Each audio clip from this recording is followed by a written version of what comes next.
Hello everyone. So I hope सब लोग अच्छे होंगे।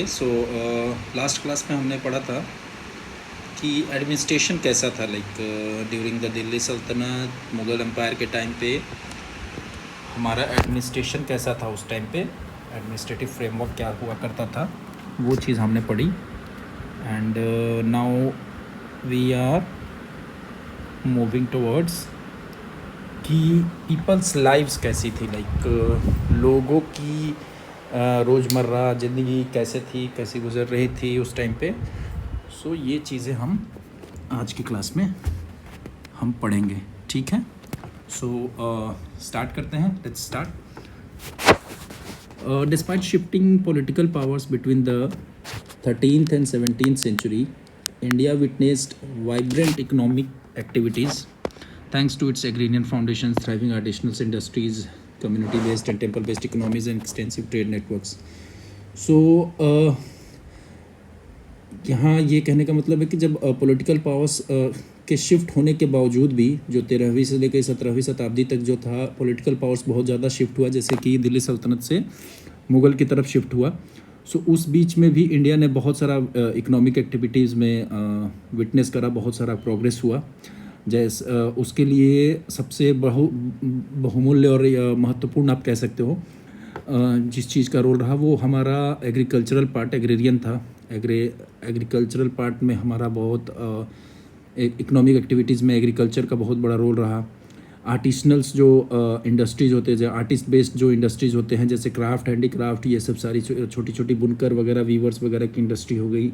Jute making, cloth making, cotton woven वगैरह, मतलब जो भी आर्टिस्ट के द्वारा जो आर्टिसनल्स जो चीज़ें होती थी, क्रिएटिविटी के थ्रू जो चीज़ें इंडस्ट्री बनी थी, उन सब चीज़ों का बहुत बड़ा रोल रहा था, ठीक है। और कम्युनिटी बेस्ड या टेम्पल बेस्ड जो इकनॉमी था, जो लोकल सेल्फ गवर्नमेंट जिसको आप कह सकते हैं, या टेम्पल के बेस पे भी इकनॉमी होता था। हमारे टेम्पलों में हम एज ए बैंकर की तरह टेम्पल्स को यूज़ किया करते थे उस टाइम पे। ये सब चीज़ें, या फिर एक ट्रेड नेटवर्क, बहुत बढ़िया एक्सटेंसिव ट्रेड नेटवर्क्स बना था। तो इन सब चीज़ों का रोल बहुत रहा था इकोनॉमिक एक्टिविटीज़ में उस टाइम पे, 13वीं से 17वीं शताब्दी के बीच में, ठीक है। Building on decentralized economic and social system such as श्रेणीज, जातीज, professional divide communities and systems for credit, the subcontinent remain one of the wealthiest region in the world. ठीक है, डिसेंट्रलाइज्ड इकोनॉमी बिल्ड करा गया था। Social system जो हमारा था, श्रेणीज़ का मतलब होता है गिल्ड्स, जो आप कह सकते हो एक तरीके का मर्चेंट्स ही होते थे। फिर जातीज़, प्रोफेशनली डिफाइंड कम्युनिटीज़ होते थे जो जातियों में बांटा गया था। एंड सिस्टम्स फॉर क्रेडिट, जो क्रेडिट देने का जो सिस्टम हमारे देश में बना था, ये one of the wealthiest region in the world में हमें बना मतलब आप कह सकते हैं कि सबसे अमीर, पूरी दुनिया में अमीर लोगों के बीच में, या अमीर कंट्री या सब कॉन्टिनेंट में माना जाता था। ये तब का हमारा जो हिंदुस्तान या इंडिया जो भी था उस टाइम पे ऐसा माना जाता, ठीक है। तो दिल्ली सल्तनत saw some progress in the infrastructure works as well, like जैसे रोड वगैरह बनाया गया था नॉर्थ इंडिया में, ब्रिजेज, कुछ कैनल्स बनाए गए थे, इरिगेशनल वर्क्स हुआ था। Apart from creation of the new cities, नए नए शहर भी बनाए गए थे दिल्ली सल्तनत के टाइम पे। ऑल विच एक्सपेंडेड कंसिडरेबली, जिस चीज़ को बहुत ज़्यादा मुगल पीरियड के टाइम में और उसको एक्सपेंड कर दिया गया और ज़्यादा बढ़ा दिया गया, ठीक है। कोइंस जो थे वो सेवरल मेटल्स के बनाए जाते थे, जिसमें डिनोमिनेशंस वर इंट्रोड्यूस्ड एज हाँ, और उनको एज ए करेंसी भी फिर लाया गया। तो the Mughals will use a different system, like रुपया जो था, सिल्वर वाले कोइंस को रुपया बोलते थे, और कॉपर वाले कोइंस को दाम के तौर पे जो दाम का नाम दिया गया था मुग़ल के टाइम पे। ये बहुत इंपॉर्टेंट है, अगर जो बच्चे कॉम्पिटिटिव एग्ज़ाम देते हैं उनके लिए ये डायरेक्ट क्वेश्चन पूछी जाती है। श्रेणीज़ वाला पार्ट भी जो ऊपर हमने बोला कि श्रेणीज़ किसको बोलते हैं, ये बहुत सारे कॉम्पिटिटिव एग्ज़ाम्स में, किसी भी तरह के कॉम्पिटिटिव एग्ज़ाम्स में ये पूछ सकता है। आपको थोड़ा सा ध्यान देना है यहाँ पे, इसलिए मैंने थोड़ा हाईलाइट भी कर दिया है कि सिल्वर कोइंस को रुपया बोलते थे और कॉपर कोइंस को दाम बोलते थे। कौन? मुगल्स के टाइम में, ठीक है। चलिए नेक्स्ट हम ये देख लीजिए, एक ताम्रपत्र जिसको हम लोग हिंदी में बोलते हैं, विजयनगर के टाइम पे जो लैंड ग्रांट्स वो लोग देते थे, तो इसी तरह का कॉपर प्लेट देते थे, और जिस पे इंस्क्राइब्ड रहता था सारी चीज़ें, और मुहर होती थी उस वक्त के जो भी किंगडम या जो भी एम्पायर हुआ करता था उनका। सो agriculture was the main stay of the Indian economy. ठीक है, एग्रीकल्चर सबसे मेन पार्ट था इंडियन इकोनॉमी का उस टाइम पे। We have already seen how rulers relied on agriculture revenue to maintain their administration and military, typically extracting land revenues at 1/5 of the produce. एक average एक 1/5 मतलब 5 में से एक हिस्सा as a land revenue extract किया जाता था उस टाइम पे, मतलब लिया जाता था गवर्नमेंट के द्वारा लोगों से, टू सस्टेन मेंटेन करने के लिए अपने एडमिनिस्ट्रेशन और मिलिट्री को। सुल्तान्स ने इसको कभी कभी, बहुत सारे सुल्तान्स ऐसे भी आए बाद में जिन्होंने कुछ सुल्तान ऐसे थे जिन्होंने इस चीज़ को और बढ़ा भी दिया, जैसे 1/2 कर दिया कि भाई आधा ही ले लेंगे हम, जो भी लैंड से प्रोडक्ट आता था, जो भी क्रॉप से जो पैसा आता था या लैंड का जो भी यील्ड आता था उसका आधा ही अदा कर लेते थे। सो उस तरह के भी कुछ सुल्तान्स हुए उस टाइम पे। So the expansion of irrigation system increases agriculture productivity allowing for the production of multiple crops including both food and non food items like, हाँ मल्टीपल क्रॉप्स उस टाइम पे प्रोडक्शन होता था, जैसे जिसमें आप फूड वाले प्रोडक्शंस भी होते थे, एग्रीकल्चरल प्रोडक्ट्स लाइक जैसे चावल हो गई, rice, wheat, barley, pulse, sugarcane, spices, तो ये सारी चीज़ें जैसे दाल वगैरह, चीनी, मसाले, चावल, दाल, ये सारी चीज़ें। और नॉन फूड आइटम्स भी होते थे, जैसे जिसको कैश क्रॉप्स भी आप कह सकते थे, इसको कैश क्रॉप्स बोलते हैं अदर लैंग्वेजेस में, इकोनॉमिकल टर्म्स में। कॉटन हो गया, जूट हो गया, वूल्स हो गया, सिल्क हो गई, डाइज हो गई, टिम्बर, ये सारी चीज़ें भी उस वक्त उपजाई जाती थी, उन सब चीज़ों का भी प्रोडक्शन होता था। ठीक है, टेक्सटाइल के अलावा क्राफ्ट्स पीपल बहुत ज़्यादा थे जो प्रोडक्ट्स को बनाते थे, लाइक विपन से लेकर के बर्तन वगैरह, बहुत सारे ऑर्नामेंट्स, ज्वेलरी आइटम्स, ये सारी चीज़ें भी बताते थे। Shipbuilding essentially to river and oversea trade developed considerably in those countries. ठीक है, Indian goods were exported through coastal and riverside towns such as Calicut, Mangalore, Surat, Pattanam and Hooghly. सो ये major ports थे जहाँ से हम export करते थे, exports के पोर्ट हुआ करते थे इंडिया के उस टाइम पे। सबसे इम्पोर्टेंट ये सारी 4-5 जगह, कलिकत, मैंगलोर, सूरत, मसूलीपट्टनम और हुगली। ठीक है, तो इम्पोर्ट कम करता था इंडिया, बहुत कम ही इम्पोर्ट करता था इन कंपैरिजन टू एक्सपोर्ट। सो हमारा इकोनॉमी इसीलिए रिच हुआ करता था उस टाइम पे। जैसे कि आज के डेट में आप देखोगे कि हम इंपोर्ट बहुत ज़्यादा करते हैं और एक्सपोर्ट बहुत कम करते हैं। जैसे अभी अमेरिका है कि इंपोर्ट बहुत कम करता है और एक्सपोर्ट ज़्यादा करता है, तो वो डेवलप्ड कंट्री है, हम लोग डेवलपिंग कंट्री है आज की डेट में। वैसे ही तब हम लोग डेवलप्ड कंट्री हुआ करते थे और बाकी देशों से हम बहुत कम चीज़ लेते थे। हमारा प्रोडक्ट जो था, हमारी चीज़ें जो थी विदेशों में ज़्यादा डिमांड हुआ करती थी तब। ठीक है, सो इंपोर्ट भी हम जो चीज़ करते थे उसमें मेन जो पार्ट था वो सिल्क था। जैसे हम चाइना का सिल्क वगैरह हम इंपोर्ट करते थे। घोड़े हमारे पास अच्छे नस्ल के नहीं होते थे, वो अफ़गान वगैरह या अरेबियन घोड़े से ज़्यादा हम लोग इंपोर्ट करते थे। घोड़े राजा लोग इंपोर्ट करते थे या मर्चेंट्स लोग भी इंपोर्ट करते थे। मेटल्स हो गए, बहुत सारे मेटल्स जो हमारे कंट्री में नहीं हुआ करते थे, सो वो वहाँ से हम लोग इंपोर्ट करते थे। या और भी लग्जरी गुड्स बहुत सारे होते थे, वो सारी चीज़ें। और मर्चेंट्स जो थे अरेबियन, पर्सिया, ईरान वगैरह, सेंट्रल एशिया, वो सारे आकर के इंडियन पोर्ट्स के पास अपना वो लोग डेरा जमा के रखते थे, मतलब परमानेंट रहने लगे थे एक तरीके से बिजनेस के तौर पे। ठीक है, एक हुंडी सिस्टम्स वहाँ चलता था जिसमें क्या होता था कि मर्चेंट्स जो थे वो ट्रांसफ़र करते थे funds across political boundaries without physically transporting currency, making them less vulnerable to plunder. Hundi system में क्या होता था कि आप ये कह सकते हो कि एक तरीके का ये बैंकिंग सिस्टम ही था उनका। उसमें क्या करते थे कि फंड्स को करेंसी के तौर पे ना करके, फिजिकल करेंसी ना करके ट्रांसपोर्ट, वो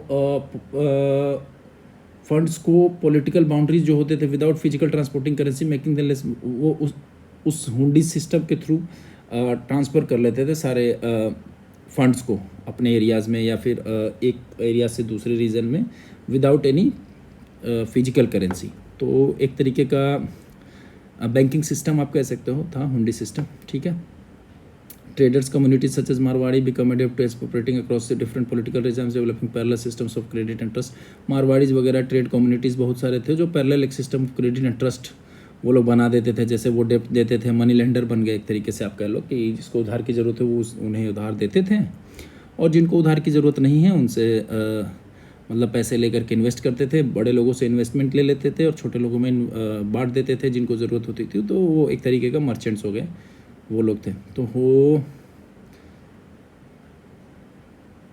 हुंडी सिस्टम जो था वो एक रिटन इंस्ट्रक्शन था to make payment to an individual. अच्छा ठीक है, एक तरीके का टोकन हो गया आप कह लो कि जैसे मैंने एक आज की डेट में हम स्टाम्प जैसे बनवाते हैं ना, एक तरीके का स्टैम्प लिख लो कि वो स्टाम्प अगर मैंने लिख के दे दिया कि मैंने XYZ को 5,000 रुपये दिए, तो वो एज ए करेंसी ही माना जाएगा। वो स्टाम्प अगर किसी सामने वाले को दिखाया जाएगा तो वो एक तरीके का इस तरह का था हुंडी। ठीक है, इसी सिस्टम की बात कर रहे हैं। अब देखिए टेम्पल्स जो था वो इकोनॉमिक एक्टिविटीज़ का एक मेजर सेंटर माना जाता था तब, और एंशियंट टाइम से ही माना जाता था, इस टाइम पे भी माना जाता था, मिडिवल्स टाइम तक, और आई थिंक कुछ हद तक अभी भी माना जाता है, नॉट कम्प्लीटली बट अभी भी माना जाता है। More than centres for worship, learning, social interactions और परफॉर्मिंग आर्ट्स तो होता ही था टेम्पल्स में, लेकिन एक अलग तरह का इकोसिस्टम बनाया गया था। Bustling markets, ruling classes donated lands and wealth to temple deities, ठीक है, दान करते थे जो अमीर लोग थे। एंड ट्रस्टी बनते थे उस टेम्पल का, temple managers who developed community infrastructure, जैसे बहुत सारा सोशल वेलफेयर होता था। बैंक के द्वारा जो दान वगैरह मिलता था उसके बेसिस पे इरिगेशन सिस्टम बना लिया, टैंक्स बना लिया, शादियाँ करवा दी, लड़कियों की शादियाँ करवाना, पिलग्रिम्स जैसे धर्मशालास वगैरह बना लिया, छत्रम्स बना लिया लोगों के रहने के लिए, या फिर जो वहाँ भी आ रहे हैं जो वर्शिप करने के लिए, क्या बोलते हैं, श्रद्धालु आप कह सकते हो, श्रद्धालु जो आते थे वर्शिप वगैरह करने के लिए, उनके लिए रहने के लिए जगह बना दी। ठीक है, so temples also provide merchant with credit and funded internal as well as maritime trade. तो टेम्पल्स भी मर्चेंट्स को उधार देते थे जो कारोबार करते हैं, या मैरीटाइम ट्रेड्स में भी इनका रोल हुआ करता था। तो इस तरीके से टेम्पल्स का बहुत बड़ा इंपॉर्टेंट रोल हुआ करता था इकोनॉमिक एक्टिविटीज़ में भी उस टाइम पे। ठीक है, while early periods saw prosperity, the late 1600s यानी 17th century witnessed economic stress. ठीक है, जैसे पहले का 17वीं शताब्दी से पहले मतलब एक तरह से संपन्नता दिख रही थी, वो 17वीं शताब्दी के पास आकर के वो इकोनॉमिक स्ट्रेस ज़्यादा हो गया। Peasants were often left with A small share of their produce, मतलब कि पीजेंट्स जो थे, जो काम करते थे खेतों में, किसान वगैरह, या जिनके पास अपना खुद का लैंड नहीं हुआ करता था, उनके बहुत सारा टैक्सेस में, पेमेंट ऑफ इंटरमीडिएटरी पार्टीज और इन सब में बहुत सारा पैसा वो चला जाता था, उनके पास बहुत कम बचता था अमाउंट। सो ये सिचुएशन एक बॉन्डेड लेबर चीज़ को, एक बॉन्डेड लेबरर्स जो होते थे उस कम्युनिटी या उस तरीके के एक सोसाइटी का डेवलपमेंट कर दिया इसने। बहुत सारे लोगों का लॉस हो गया, लैंड छूट गया, तो वो एक बॉन्डेड लेबरर्स की तरह बन गया। ठीक है, historians suggest that craftsmen and labourers too often faced harsh economic conditions. मतलब हिस्टोरियंस का ये भी मानना है कि जो क्राफ्ट्स पीपल भी थे या लेबरर थे, वो सब लोग हार्श इकोनॉमिक कंडीशंस को फेस कर रहे थे उस टाइम पे। जबकि India was still land of abundance as testified by many Arabs and European travelers, but the wealth was largely concentrated in the hands of rulers, courtiers, high officials and merchant classes. ठीक है, माना जाता था, बहुत सारे अरब और European travellers तब भी ये मानते थे कि इंडिया बहुत ही संपन्न है, बहुत ही अमीर है, बट मोस्ट ऑफ द जो धन संपत्ति और संपदा थी वो कुछ लोगों के ही हाथों में कॉन्सेंट्रेटेड थी, मतलब सेंट्रलाइज थी आप कह सकते हो। जैसे रूलर्स हो गए, कोर्टियर्स हो गए, हाई ऑफिशियल्स हो गए या मर्चेंट क्लासेस हो गए, इन्हीं के पास पैसा ज़्यादातर हुआ करता था, बाकी लोग एकदम ही गरीब, और मतलब इनकम इनइक्वालिटी आप कह लो, किसी के पास बहुत पैसा है, इकोनॉमिक इनइक्वालिटी थी बहुत ज़्यादा, किसी के पास बहुत फाइनेंशियल इनइक्वालिटी, ये सारे टर्म आप यूज़ कर सकते हो, किसी के पास बहुत ही पैसा था और कुछ लोग बहुत ही गरीब थे। ज़्यादातर ऐसा था कि कुछ लोग, ज़्यादातर जो पैसा था वो कुछ लोगों के पास था, और मोस्ट ऑफ द पीपल बहुत ही गरीब थे। ठीक है, लाइक कॉमन पीपल के बीच में आप कह सकते हो बहुत सारा क्लैशेस होता था सेक्रेट साइट्स के लिए, रूलर सैंक्शंस के थ्रू, मतलब people of different faiths and community live peacefully side by side, economically dependent on each other भी था। तो मतलब ऐसा नहीं था कि एक मिक्स टाइप का सोसाइटी था, मतलब झगड़े भी होते थे बट साथ साथ में भी सब लोग खुशी खुशी भी बहुत रहते थे। एक बहुत अलग अलग धर्मों के भी लोग और बहुत सारे अलग अलग समुदाय के लोग एक साथ भी खुशी खुशी रहते थे, एक दूसरे पे इकोनॉमिकली डिपेंडेंट थे। Even as most rulers across India patronise the arts communities to strove to main and revive the tradition, many of this changes. चलिए ये सब चीज़ें ज़्यादा इंपॉर्टेंट नहीं हैं। अब हम चैप्टर के अंत में आ गए आई थिंक। तो though it all India endured economically prosperous on the whole but often politically unstable. अच्छा, माना जाता है कि इकोनॉमिकली हम लोग prosperous तो थे थ्रू इट ऑल, इस पूरे टाइम पीरियड में, बट हम लोग पॉलिटिकली अनस्टेबल थे। बहुत सारे चेंजेस आते थे, राजा दूसरे राजा को कब्जा करना, दूसरे राजा मतलब सत्ता जो है हमेशा बदलती रही। सो पॉलिटिकल मैप बहुत ज़्यादा इधर उधर रिशिफ्ट होता रहा हमेशा ही, ठीक है। सो यही सब चीज़ें हैं। अब आगे जो है बिफोर वी मूव ऑन हम ये देखेंगे मतलब क्या क्या हमने इस पूरे चैप्टर में, पूरे क्लास 8 के चैप्टर 2 में जो exploring society India and beyond है, क्लास 8 का पार्ट 1 जिसको बोलते हैं हम, उसका चैप्टर जो सेकंड है उसमें हमने क्या क्या पढ़ा वही चीज़ें यहाँ पे लिखी है। जैसे हमने पढ़ा कि फॉरेन इन्वेजन कैसे हुआ, टर्किस द्वारा, अफगान्स द्वारा, मुगल्स द्वारा, वो कैसे पुराने ओल्ड जो डायनेस्टीज़ थे वो कैसे ख़त्म हुए, फिर नई किंगडम्स जो आई उनका पतन कैसे हुआ, ये सारी चीज़ें हमने पढ़ा। फिर हमने पढ़ा कि कैसे रिलीजियस इंटॉलरेंस हुआ, Buddhist, Jain, Hindu, Sikh, Zoroastrian, tribals, ये सब कैसे इनका परसिक्यूशन किया गया, इनको दबाया गया, इनको मारा गया, इनको ख़त्म करने की कोशिश करी गई रूलर्स के द्वारा। और बहुत सारे रूलर्स थे ऐसे भी जो ब्रॉड माइंडेड थे दूसरों के कंपेयर में। फिर एग्रीकल्चर, ट्रेड के बारे में पढ़ा, इकोनॉमी के बारे में पढ़ा कि हम लोग दुनिया में कैसे सबसे प्रोस्पेरस और डेवलप्ड माने जाते थे, वेल्दीस्ट माने जाते थे पूरा दुनिया में, one of the wealthiest nation में हमारा नाम था। ये सारी चीज़ें थी हमने पढ़ी। फिर कैसे हम town, cities, temples, Indian society ने कैसे अडेप्ट करा, हमने ये चीज़ें पढ़ी कि अडेप्टेशन, रिसिलियंस था, rebuilding towns, cities, temples and other aspects of economy. At the same time, it found ways to preserve cultural traditions, blend of indigenous and foreign elements. बहुत सारे आकर के हमारे पोर्ट्स वगैरह पे या जो भी बिज़नेस के तौर पे बहुत सारे लोग विदेशी भी आकर के हमारे देश में रहा करते थे, वो कैसे एक दूसरे से घुल मिल करके रहते थे, ये सारी चीज़ें हमने पढ़ी। हमारा बहुत सारा आर्ट एंड कल्चर जैसे आर्किटेक्चर, म्यूज़िक, पेंटिंग, ये सारी चीज़ें कैसे फ्लोरिश्ड हुई, कैसे यहाँ पर बढ़ी। सो ये सब सारी चीज़ें हमने अभी पढ़ी हैं। आगे तो क्वेश्चंस का पार्ट है। सो नेक्स्ट हम लोग पढ़ेंगे, नेक्स्ट दूसरा चैप्टर पढ़ेंगे। So let's see and thanks for everyone. I hope आप लोगों को चीज़ें समझ में आ रही हैं।